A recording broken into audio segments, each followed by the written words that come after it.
बिस्मिल्लाहिर्रहमानिर्रहीम। गुलजार शेख साहब, इनका सवाल ये है, मौलाना दूसरे निकाह के लिए बीवी से कहाँ तक इजाज़त ज़रूरी है? देखो गुलजार शेख साहब, दूसरा निकाह करो, पहला करो, तीसरा करो, चौथा करो, सबसे पहली जो चीज़ है वो ये है हुकूक। यानी आप अगर किसी की बहन से, किसी की बेटी से निकाह कर रहे हो तो उसके हुकूक आपको अदा करते आना चाहिए। अगर आप उसके हुकूक अदा कर रहे हैं, आपको अपने बीवी से इजाज़त की ज़रूरत नहीं है। अगर आपकी पहली बीवी है और अगर आप उसके पूरे हुकूक अदा कर रहे हो, आपने उसको रहने का घर दे दिया, उसको बराबर खाने पीने का ख़र्चा दे रहे हो, कपड़ा लत्ता दे रहे हो, उसके बच्चे को दे रहे हो, उससे परमिशन की, अप्रूवल लेने की, एनओसी लेने की ज़रूरत नहीं है आपको। आपने दूसरा भी निकाह किए तो दूसरी बीवी से जिससे निकाह कर रहे हो उसको जो उसके हुकूक है, अब उसको रहने का घर देना, उसको जो है खाना पीना देना, उसका कपड़ा वगैरह, ये फ़र्ज़ है आपके ऊपर, वो आप अदा कर सकते हैं या नहीं, ये अगर कर सकते और लीगल पेपर बना के, ये नहीं है कि आपने सिर्फ अपना ठंडा कर लिए और अपना ठंडा करने के लिए आपने दूसरा निकाह करे। बहुत कूदिया मार रहा था आपका, बहुत सवारियाँ कूद रहे थे आपके, ऐसे ठंडे ही नहीं हो रहे थे, थल थल थल थल थल थल बहुत आपको जो है छूटा था। हमारे महाराष्ट्र में उसको कंड कहते हैं।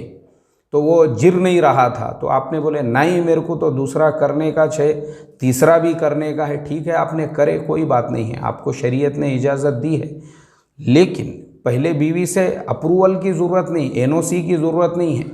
लेकिन दूसरी जो आप कर रहे हो उसके हुकूक ये जानो, आप लीगल तौर पे वो आपकी वाइफ होना चाहिए और उसको रहने का घर देना चाहिए। अभी देखो मैं आपको बताता हूँ, मेरे ख़्याल से महीना भर पहले ही मैं एक जगह पे ऐसे ही एक साहब जो है वो एक बेवा से निकाह करना चाहते थे। तो मैंने उनसे यही कहा, मैंने कहा भाई देखो, बेवा से अगर आप निकाह करना चाह रहे हो, मकसद क्या है आपका? सिर्फ़ अपने जज्बात ठंडे करने के वास्ते? बोले नहीं नहीं मौलाना साहब। तो मैं बोला फिर उसकी ज़िम्मेदारियाँ हैं आप पर। मैं बोला महर कितना है? बोले मौलाना साहब मैंने तो महर के अंदर पूरा एक फ़्लैट है 15 लाख रुपये का, मैं वो लिख कर दे रहा हूँ, महर है बोले वो मेरी तरफ से। तो मैंने तो पीठ थपथपाया वो भाई की। मैंने कहा माशाल्लाह माशाल्लाह, दूसरा निकाह कर रहे हो आप तो आपको हुकूक पता है? मैं बोले हाँ बिल्कुल, मैं अपने जज्बात ठंडे करने के लिए थोड़ी कर रहा हूँ, बोले मुझे आगे इससे औलाद भी पैदा करने का है, तो वो औलाद को भी तो मेरा नाम मिलना चाहिए, इसलिए मैं बोला हाँ फिर ठीक है। तो क्या है, वो सिर्फ़ अपना बस कुदिया मार रहा था और उसको ठंडा करने के लिए कर दिए दूसरा निकाह, तो वो कुछ फ़ायदे का नहीं है। तो मुझे वो भाई का जो अमल है वो पसंद आया।